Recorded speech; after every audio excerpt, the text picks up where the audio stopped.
বৈশাখের এই কাঠফাটা রোদে এক গ্লাস ঠান্ডা শরবত যেন অমৃত। কিন্তু আপনি কি জানেন যে বরফ দিয়ে আপনার গ্লাসের শরবতটি ঠান্ডা করা হচ্ছে তা আসলে তৈরি হয়েছে মাছ সংরক্ষণের জন্য।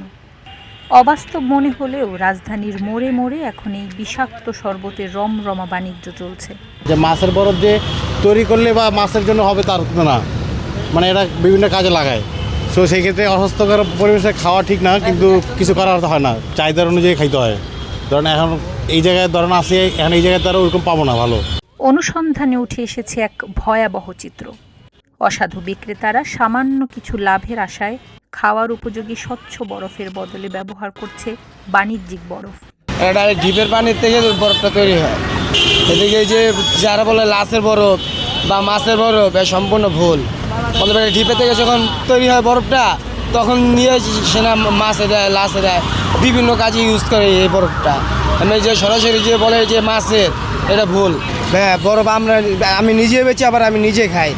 আমার ছেলে অসুস্থ হতে পারি না, আমার তো বমি তো আসতে পারে, আমার তো কেন আসে না। ড্রেনের পাশের নোংরা ও দূষিত পানি দিয়ে তৈরি এই বরফগুলো মূলত মাছ বা পচনশীল দ্রব্য পরিবহনের কাজে ব্যবহৃত হয়, যা কোনো প্রকার শোধন ছাড়াই সরাসরি গুঁড়ো করে মেশানো হচ্ছে লেবুর শরবত বা আখের রসে।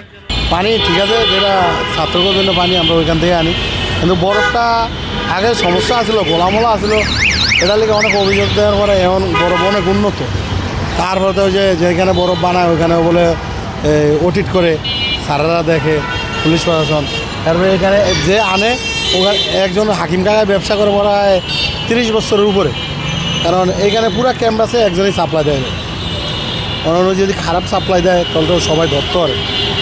গাছ, ক্যান্টিন, যত হল আছে সবাই একজনই সাপ্লাই দেয়। এমনকি এই বরফের চাইগুলো রাস্তার উপর দিয়ে টেনে হিচড়ে নোংরা চটের বস্তায় করে দোকানে আনা হয়, যা ধুলোবালি ও জীবাণুরাখরা।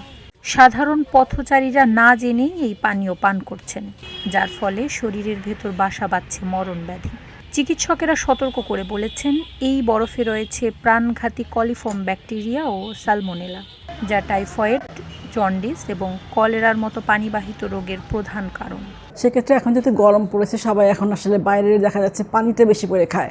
যেমন যেখানে সেখানে হয়তো বা লেবু শরবতটা পাওয়া যাচ্ছে বা শরবত পাওয়া যাচ্ছে, আখের শরবত, সেটাকে অবশ্যই খেয়াল রাখতে হবে সেটা কি বিশুদ্ধ পানি কিনা, ফুটানো পানি কিনা, এবং সেই যে কোনো রং মিশানো আছে কিনা।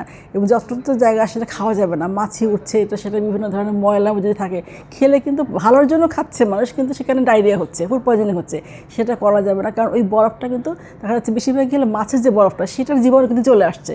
তার মানে কি আমাকে নিজে ভালো থাকার জন্য খেয়ে অসুস্থ হয়ে পড়ছি, সেই দিকটা গরমের মধ্যে অবশ্যই খেয়াল রাখার দরকার। যেখানে সেখানে পচাবাসি খাবার খাওয়া যাবে না, এবং যত জায়গায় খেতে গেলে ভাবতে হবে সেটা একটা জীবাণু মুক্ত কিনা, পানিটা ঠিক আছে কিনা, সেটা দেখে খাওয়া উচিত।